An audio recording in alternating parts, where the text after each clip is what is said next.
So hello everyone, आज हम बात करेंगे नेक्स्ट जो हमारा सेगमेंट है हिस्ट्री का, क्वेश्चन नंबर 16 से उपनयन बुक के अंदर। तो इसमें बौद्ध धर्म के बारे में बात की गई है। महात्मा बुद्ध का जन्म कब और कहाँ हुआ था? तो आंसर हो जाएगा 563 ईसा पूर्व लुम्बिनी में हुआ था। लुम्बिनी कहाँ है? नेपाल में है। बुद्ध नेपाल की तराई कपिलवस्तु के शाक्य क्षत्रिय कुल में उत्पन्न हुए थे। मतलब इनका जो वंश है, जो डायनेस्टी है, वो कौन सी है? शाक्य। और ये क्षत्रिय थे। इनका वास्तविक नाम सिद्धार्थ था। बोधगया में ज्ञान की प्राप्ति के बाद ये बुद्ध कहलाए। तो इससे 3 फैक्ट्स कवर हो रहे हैं। सबसे पहले इनका जो वास्तविक नाम है वो है सिद्धार्थ। और बुद्ध कब कहलाए? बोधगया में ज्ञान की प्राप्ति के बाद। ज्ञान प्राप्ति कहाँ हुई? बोधगया। कौन से कुल से ये जो है उत्पन्न हुए? शाक्य क्षत्रिय वंश से। और नेपाल लुम्बिनी में इनका जन्म हुआ। नेक्स्ट क्वेश्चन है महात्मा बुद्ध के माता पिता और पत्नी पुत्र का नाम लिखिए। यानी कि इनकी फैमिली के जो नाम है वो बताना है। महामाया, शुद्धोदन, यशोधरा, राहुल। तो क्रम से याद रखेंगे। माता का नाम महामाया, पिता शुद्धोदन, पत्नी यशोधरा, पुत्र राहुल। महात्मा बुद्ध का 16 वर्ष की आयु में उनका विवाह शाक्य कुल या कोलीय गणराज्य की कन्या यशोधरा से हुआ। बौद्ध ग्रंथों में इनका नाम बिंबा, गोपा या भद्दकचना भी मिलता है। यानी कि ये इनके अन्य नाम हैं। जो इनकी पत्नी है यशोधरा, उनके अन्य नाम बौद्ध ग्रंथों में अलग अलग मिलते हैं। बिंबा, गोपा और भद्दकचना। 16 वर्ष की आयु में इनका विवाह हो गया था। कौन से कुल में? शाक्य ही कुल में। कोलीय गणराज्य भी जिसे बोलते हैं, यशोधरा से हुआ। नेक्स्ट क्वेश्चन है बुद्ध ने दुखों से छुटकारा पाने के लिए एक मार्ग बताया, उसे क्या कहा जाता है? तो उसे कहा जाता है अष्टांगिक मार्ग, जो बुद्ध ने बताया था। तो आंसर हो जाएगा अष्टांगिक मार्ग। इसके अंदर 8 चीजें महात्मा बुद्ध ने बताई है। महात्मा बुद्ध की शिक्षाओं का मूल आधार 4 आर्य सत्य हैं, जिनमें से चौथे आर्य सत्य में दुख निवारक हेतु अष्टांगिक मार्ग बताया गया है। यानी कि दुखों का नाश कैसे हो सकता है, दुख का आप निवारण कैसे कर सकते हैं, उसके लिए 8 मार्ग इन्होंने बताए हैं। सबसे पहले है सम्यक दृष्टि, सम्यक वाणी, सम्यक आजीविका, सम्यक स्मृति, सम्यक संकल्प, सम्यक कर्मांत, सम्यक व्यायाम, सम्यक समाधि। यानी कि अपनी दृष्टि को अच्छा रखें, वाणी को अच्छा रखें, आजीविका जो हम कमाने का साधन है उसको अच्छा रखें, अपनी याददाश्त को अच्छा रखें, संकल्प जो भी हम लें उसको ध्यान में रखें, कर्मांत जो भी हम कर्म कर रहे हैं, व्यायाम एक्सरसाइज टाइम टू टाइम करें, और लास्ट में जब हम समाधि जो शरीर है उसका त्याग समाधि के रूप में करें। तो ये बुद्ध ने दुखों से छुटकारा पाने के लिए कोई अष्टांगिक मार्ग बताए हैं। इनमें जो 8 चीजें हैं ये उनके 8 पार्ट हैं, उनके नाम हैं। 4 आर्य जो सत्य हैं उनमें ये बताया है दुख निवारक हेतु अष्टांगिक मार्ग। ये महात्मा बुद्ध की शिक्षाओं का मूल आधार थे। नेक्स्ट क्वेश्चन जो है वो मैंने शॉर्ट वीडियो में भी कवर करवाया है कि प्रथम बौद्ध संगति कब और कहाँ किसके शासनकाल में हुई। बहुत ज़्यादा मोस्ट इम्पोर्टेंट क्वेश्चन है, इसको आप स्टार मार्क कर लीजिएगा क्योंकि ये आपके एग्जाम में बहुत बार पूछा जाता है। तो आंसर हो जाएगा फर्स्ट कब हुई थी? 483 ईसा पूर्व राजगृह में हुई थी। हर्यक वंश के राजा अजातशत्रु के काल में हुई थी। इसके अध्यक्ष थे महाकश्यप। तो अब हम नंबर वाइज बौद्ध संगतियाँ याद करेंगे। सबसे पहले पहली बौद्ध संगति 483 ईसा पूर्व, राजगृह, शासक अजातशत्रु, अध्यक्षता महाकश्यप। दूसरी 383 ईसा पूर्व, वैशाली और शासक थे कालाशोक, अध्यक्षता सबकमीर। तीसरी 251 ईसा पूर्व, स्थान पाटलिपुत्र, शासक अशोक, अध्यक्षता मोगलीपुत्र। चौथी बौद्ध जो संगति है वो प्रथम शताब्दी में हुई।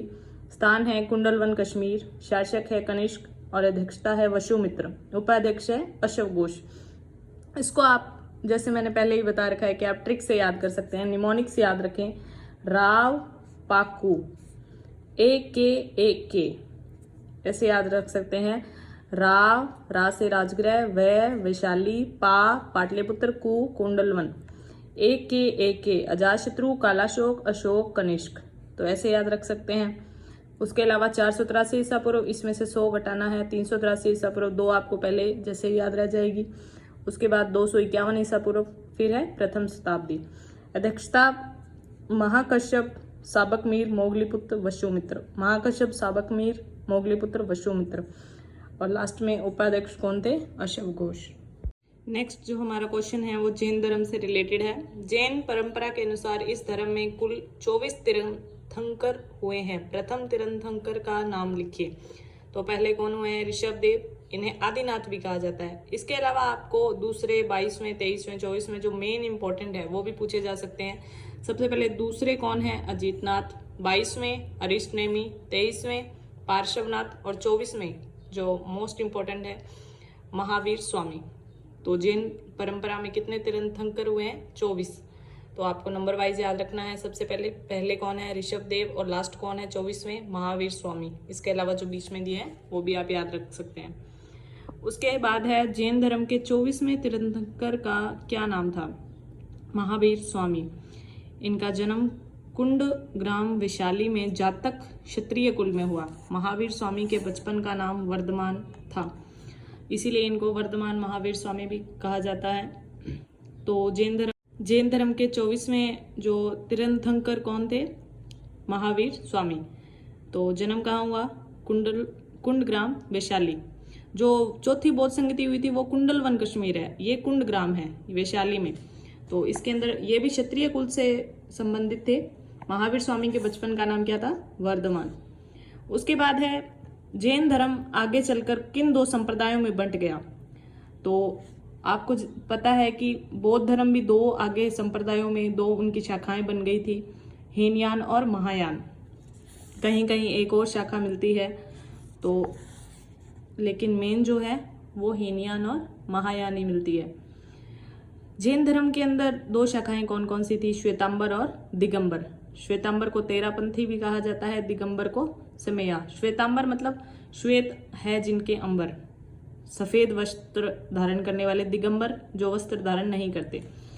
प्रथम जैन संगति चंद्रगुप्त मौर्य के काल में हुई। इन्हें जैन, श्वेतांबर और दिगंबर संप्रदायों में बंट गया था। इसमें जो प्रथम जैन संगति हुई थी जिसके अंदर जैन धर्म के जो अनुयायी थे उनकी एक सभा बुलाई गई थी और सभी ग्रंथों को संकलित किया गया, या शिक्षाओं का प्रचार प्रसार करने के लिए कोई डिसीजन जो है उस टाइम लिया गया था।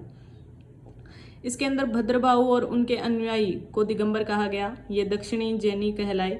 स्थूलभद्र और उनके अनुयायी श्वेतांबर कहलाए। आगे चलकर बौद्ध धर्म किन 2 भागों में बंट गया? तो ये वही क्वेश्चन है जो मैंने आपको पहले डिस्कस करवाया था। आंसर हो जाएगा हीनयान और महायान। इन दोनों में कंफ्यूज नहीं होना है। जैन धर्म के कौन सी 2 शाखाएं हैं? श्वेतांबर और दिगंबर। और बौद्ध धर्म की कौन सी है? हीनयान और महायान। ये चतुर्थ बौद्ध संगति में बौद्ध धर्म का हीनयान और महायान संप्रदायों में विभाजन हो गया था। हीनयान बुद्ध को एक महापुरुष मानते थे, महायान बुद्ध की एक ईश्वर के रूप में मूर्ति पूजा या पूजा पाठ करते थे। तो ये इनके मेन जो है कंसेप्ट था इनका अलग अलग, जिसके कारण हो सकता है इनका कोई कन्फ्लिक्ट रहा हो, फिर ये अलग अलग अपने धर्म को लेकर आगे बढ़ गए। नेक्स्ट है जैन धर्म के 5 महाव्रत लिखिए।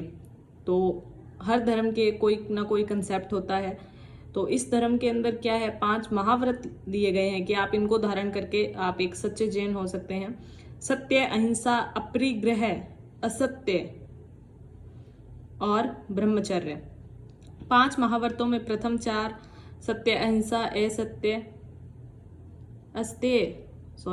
अस्तेय है, अपरिग्रह है, ये 23वें तीर्थंकर पार्श्वनाथ ने दिए थे। 5वां महाव्रत जो ब्रह्मचर्य है वो महावीर स्वामी द्वारा जोड़ा गया था। तो ये आपको याद रखना है कि महावीर स्वामी ने क्या जोड़ा था? ब्रह्मचर्य। और पहले जो थे वो 23वें पार्श्वनाथ ने दिए थे। मौर्य वंश से पहले मगध पर 3 राजवंशों ने राज किया, उनके नाम लिखिए। ये हम मौर्य वंश जो है वो टॉपिक आ गया है नेक्स्ट। तो मौर्य वंश से पहले भी मगध जो जनपद था उस पे 3 राजवंशों के राज थे, उनका नाम बताना है अपने को। सबसे पहले है हर्यक वंश, शिशुनाग और नंदवंश। नंदवंश वही है जिसको चंद्रगुप्त मौर्य ने धनानंद को हराकर अपने मौर्य वंश की स्थापना की थी, वही नंदवंश है। हर्यक वंश का वास्तविक संस्थापक राजा बिंबिसार था। वास्तविक संस्थापक मायने के पहले जो भी संस्थापक रहे होंगे उनसे राज्य की जो भी प्रशासनिक व्यवस्था है वो उतनी दृढ़ नहीं रही होगी। बिंबिसार को वास्तविक संस्थापक माना जाता है 544 से 492 ईसा पूर्व। शिशुनाग वंश की स्थापना 412 ईस्वी में शिशुनाग ने की। नंद वंश की स्थापना 344 ईसा पूर्व महापद्मानंद ने की। तो ये आपको याद रखना है। मौर्य से पहले कौन कौन से 3 राजवंश थे? हर्यक, शिशुनाग और नंदवंश। हर्यक, शिशुनाग और नंदवंश। नेक्स्ट हमारा क्वेश्चन है नंद वंश के संस्थापक और अंतिम शासक का नाम लिखिए।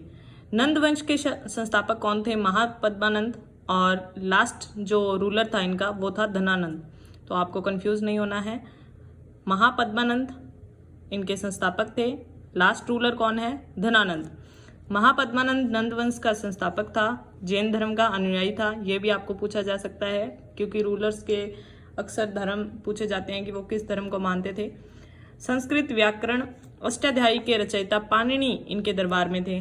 तो एक और फैक्ट मिलता है कि संस्कृत व्याकरण अष्टाध्यायी के लेखक कौन है? पाणिनि, वो इनके दरबार में थे। धनानंद सिकंदर का समकालीन था। तो सिकंदर के समकालीन कौन थे? धनानंद।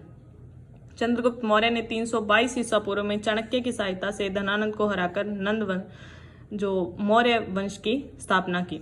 धनानंद को हराकर मौर्य वंश की स्थापना की चंद्रगुप्त ने कब की? 322 ईसा पूर्व में। किसकी सहायता से? चाणक्य। नेक्स्ट है सिकंदर ने भारत पर किस सन में आक्रमण किया? 326 ईसा पूर्व। किस सन में? 326 ईसा पूर्व। सिकंदर यूनान स्थित मैसिडोनिया का राजा था। इसमें मैं आपको एक्स्ट्रा फैक्ट्स थोड़े बहुत इंक्लूड कर रही हूँ क्योंकि इससे वीडियो लंबा हो जाएगा और आप जो है अपनी क्वेश्चन है वो आप याद नहीं कर पाएंगे फिर। सिकंदर का वास्तविक नाम अलेक्जेंडर था। इसने 326 ईसा पूर्व में हिंदू कुश पर्वत को पार करके भारत पर आक्रमण किया। तक्षशिला शासक आम्भी ने आत्मसमर्पण कर दिया और सिकंदर का सहयोग किया। तो ये आप देख सकते हैं कि जो बाहरी आक्रांता है उसका भी सहयोग करने के अंदर जो भारतीय उपमहाद्वीप के राजा आम्भी का योगदान रहा, जिन्होंने चाहे मजबूरी में या कैसे भी सरेंडर कर दिया था उस टाइम। और उसके बाद कहा जाता है कि पोरस जो उस टाइम पंजाब वाला एरिया था वहाँ के राजा थे, उन्होंने सिकंदर के साथ मुकाबला किया था। नेक्स्ट क्वेश्चन है मौर्य वंश ने कब से कब तक मगध पर शासन किया? मौर्य वंश के प्रथम 3 शासकों के नाम लिखिए। 322 ईसा पूर्व, जैसे कि पहले ही पढ़ चुके हैं, चंद्रगुप्त मौर्य ने इसकी स्थापना की थी। 322 ईसा पूर्व से 185 ईसा पूर्व तक चंद्रगुप्त मौर्य पहले शासक, उसके बाद बिंदुसार, फिर अशोक और फिर कहा जाता है कि दशरथ या जो लास्ट रूलर थे बृहद्रथ, वहाँ तक के मौर्य वंश चलता है।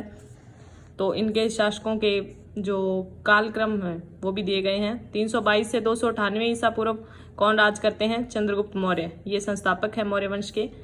बिंदुसार जो चंद्रगुप्त के पुत्र हैं 258 से 273 ईसा पूर्व आजीविक संप्रदाय के अनुयायी है। उसके बाद अशोक 273 से 232 ईसा पूर्व शासक बनने से पूर्व तक्षशिला और अवंती के गवर्नर थे। तो अशोक से रिलेटेड ये चीज आपको याद रखनी है कि शासक बनने से पूर्व ये कहाँ के गवर्नर थे? तक्षशिला और अवंती। नेक्स्ट क्वेश्चन है मौर्य वंश का अंतिम शासक कौन है? इसकी हत्या किसने की? तो जब भी एक वंश बदलता है, डायनेस्टी अलग आती है, वहां पर रूलर जो है वो चेंज होता है एक डायनेस्टी का, तो वो या तो युद्ध करके या आत्मसमर्पण होगा या उसकी हत्या होगी या कैसे भी करके नेक्स्ट जो डायनेस्टी है वो आ जाएगी। तो अंतिम शासक कौन है? बृहद्रथ है। इसकी हत्या इसी के सेनापति पुष्यमित्र शुंग ने की थी, जो 185 ईसा पूर्व में की थी और शुंग वंश की स्थापना कर दी थी। इसकी जानकारी कहाँ मिलती है हमें? जो बाण भट्ट है, जो हर्षवर्धन के दरबारी कवि थे, उनके हर्षचरित से मिलती है। उन्होंने इसका उल्लेख किया है। पुष्यमित्र शुंग ने स्वयं को राजा घोषित नहीं किया बल्कि सेनापति की पदवी धारण की। कालांतर में शुंग वंश की दूसरी राजधानी विदिशा को बनाया गया। पहली कौन थी? पाटलिपुत्र, और दूसरी राजधानी किसे बनाया गया? विदिशा। नेक्स्ट क्वेश्चन है, सेल्यूकस निकेटर ने किस सन में भारत पर आक्रमण किया? सेल्यूकस निकेटर सिकंदर का ही एक सेनापति था। तो दो फैक्ट यहाँ से कवर हो रहे हैं कि सेल्यूकस निकेटर किसका सेनापति था? सिकंदर का। कब भारत पर आक्रमण किया? 305 ईसा पूर्व में। उस टाइम किसके साथ इसका जो है युद्ध हुआ? तो चंद्रगुप्त मौर्य के साथ 305 ईसा पूर्व में यूनानी शासक सेल्यूकस के मध्य इसका युद्ध होता है और ये सिकंदर का गवर्नर था। इसके बाद इन दोनों में एक डील होती है कि जो कुछ क्षेत्र है वो जो सेल्यूकस निकेटर को दे दिए जाते हैं। जो सेल्यूकस निकेटर है जो आक्रमण करके कुछ क्षेत्र अपने कब्जे में लेता है वो दे देता है चंद्रगुप्त मौर्य को, और बदले में क्या करता है? अपनी बेटी हेलेना की जो शादी है वो चंद्रगुप्त मौर्य से कर देता है। तो ये कूटनीतिक जो रास्ता है वो भी अपनाया गया था, क्योंकि उस टाइम जो चाणक्य थे चंद्रगुप्त मौर्य के मिनिस्टर थे, जो भी साम दाम दंड भेद करके उन्होंने अपना एक मगध पर राज्य स्थापित किया था उसको वो किसी तरीके से अपने अंडर ही रखना चाहते थे। तो इसके लिए उन्होंने ये रास्ता अपनाया। मैक्सथनीज कौन था और इसने कौन सी पुस्तक लिखी जिसमें भारत का वर्णन मिलता है? ये सेल्यूकस निकेटर का राजदूत था। देखो, सेल्यूकस निकेटर किसका सेनापति था? सिकंदर का। और सेल्यूकस निकेटर का जो राजदूत है वो कौन है? मैक्सथनीज। इन्होंने इंडिका नामक बुक लिखी थी, ये बहुत इंपॉर्टेंट है। मैक्सथनीज की बुक का नाम क्या है? इंडिका। इसके अंदर इंडिया का जो उस टाइम का वर्णन है वो किया गया है कि भारतीय समाज उस तरीके कैसा था। ये महत्वपूर्ण स्रोत है किसका? मौर्यकालीन इतिहास को जानने का। सेल्यूकस निकेटर ने अपने राजदूत मैक्सथनीज को चंद्रगुप्त मौर्य के दरबार में भेजा था। तो ये भी क्वेश्चन आ सकता है कि मैक्सथनीज किस टाइम इंडिया आया था, कौन सी बुक लिखी थी और इसकी बुक में किस वंश के इतिहास को जानने का मौका मिलता है या प्रमुख स्रोत है? तो चंद्रगुप्त मौर्य के दरबार में आया था। मौर्यकालीन इतिहास को जानने का महत्वपूर्ण स्रोत है, इंडिका नामक बुक लिखी थी। नेक्स्ट क्वेश्चन है, अशोक ने किस युद्ध के बाद बौद्ध धर्म को अपना लिया था? तो आंसर हो जाएगा कलिंग युद्ध। यह युद्ध 261 ईसा पूर्व में हुआ। तो कलिंग युद्ध के बारे में ऑलरेडी सबको पता है कि बहुत ज़्यादा खून खराबा देखकर अशोक का मन जो है वो बहुत ज़्यादा हर्ट हो गया था।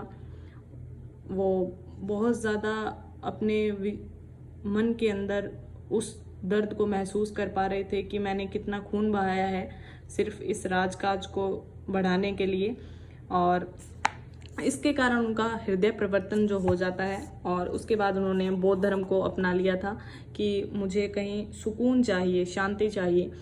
अशोक ने अपने राज्याभिषेक के 8वें वर्ष कलिंग पर आक्रमण किया। ये आपको याद रखना है। कौन से वर्ष? 8वें वर्ष। जो अशोक ने क्या किया था कि अपने पिलर्स बनवाए थे, शिलालेख बनवाए थे और जो स्तंभ लेख है वो भी बनवाए थे। तो उसमें इनके 13 मेन जो है इंस्क्रिप्शंस हैं, जिसके अंदर 13वें वृह ये पूछा जाता है कि कौन से शिलालेख के अंदर कलिंग युद्ध का वर्णन मिलता है। तो आंसर हो जाएगा 13वें। कलिंग की राजधानी क्या थी? तौसली। कलिंग की राजधानी क्या है? तौसली। और कौन से अभिलेख से पता चलता है कि कलिंग का राजा कौन था? तो हाथी गुम्फा अभिलेख है, वहां से पता चलता है कलिंग का राजा नंदराज था उस टाइम जब अशोक ने आक्रमण किया था।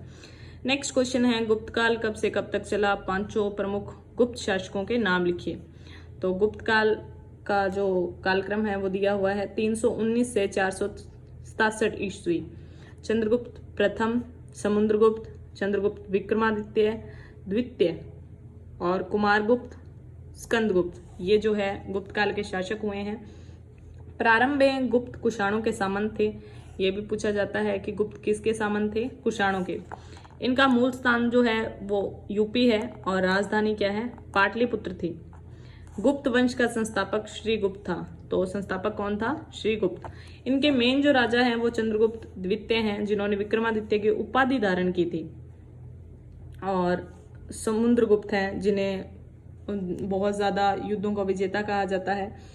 तो नेक्स्ट क्वेश्चन है, प्रयाग प्रशस्ति के रचयिता का नाम लिखिए। हरिशेन। प्रयाग प्रशस्ति के रचयिता कौन है? हरिशेन। प्रयाग प्रशस्ति में समुद्रगुप्त की विजयों का वर्णन है। समुद्रगुप्त ने जितने भी युद्ध जो जीते थे उनका प्रयाग प्रशस्ति के अंदर वर्णन किया गया है। इसकी रचना हरिशेन ने की थी। कौन सी लैंग्वेज में है? संस्कृत में। इसी प्रशस्ति के अंदर चंद्रगुप्त प्रथम का जो समुद्रगुप्त को उत्तराधिकारी चुने जाने का विवरण मिलता है। नेक्स्ट क्वेश्चन है हर्षवर्धन का कार्यकाल लिखिए। हर्षवर्धन के समय भारत आने वाले चीनी यात्री का नाम लिखिए। मोस्ट इंपोर्टेंट क्वेश्चन है। हर्षवर्धन के टाइम कौन आया था? वेनसांग। ऐसे याद रख सकते हैं। है से हर्षवर्धन, है से वेनसांग, है से हर्षवर्धन, है से वेनसांग। 606 से 647 ईस्वी में इनका जो है कार्यकाल रहा। हर्ष के समय चीनी यात्री ह्वेनसांग ने 629 ईस्वी में भारत आया था। तो ह्वेनसांग का यात्रा वृत्तांत जो भी है, इसका जो वर्णन है वो सीयू की, इसकी बुक का नाम क्या है? सीयू की इस बुक में मिलता है। नेक्स्ट है कन्नौज का शासक बनने से पहले हर्ष मूल रूप से वर्तमान में हरियाणा के किस स्थान का शासक था? तो मूल रूप से कहाँ का शासक था? थानेश्वर, जो आज का हिसार है, वो एरिया जो है वो हर्ष के अंडर आता था। हर्ष जो है पुष्यभूति वंश का शासक था जिसकी राजधानी थानेश्वर थी। हर्ष ने संस्कृत में 3 नाटक नागानंदा, प्रियदर्शिका, रत्नावली की रचना की थी। कई लोग ये भी मानते हैं कि किसी कवि से ये नाटक जो है वो लिखवा लिए गए थे, उसके बाद हर्ष ने उसे कुछ मुद्राएं देकर अपने नाम पर जो है वो कॉपीराइट ले लिया था, जिसे आज की लैंग्वेज में कहेंगे। तो हर्ष ने कौन कौन से 3 नाटक लिखे? नागानंदा, प्रियदर्शिका, रत्नावली। कौन सी लैंग्वेज में? संस्कृत में। कौन सा वंश का शासक था? पुष्यभूति। राजधानी क्या थी? Thaneshwar. That's all for the ancient history.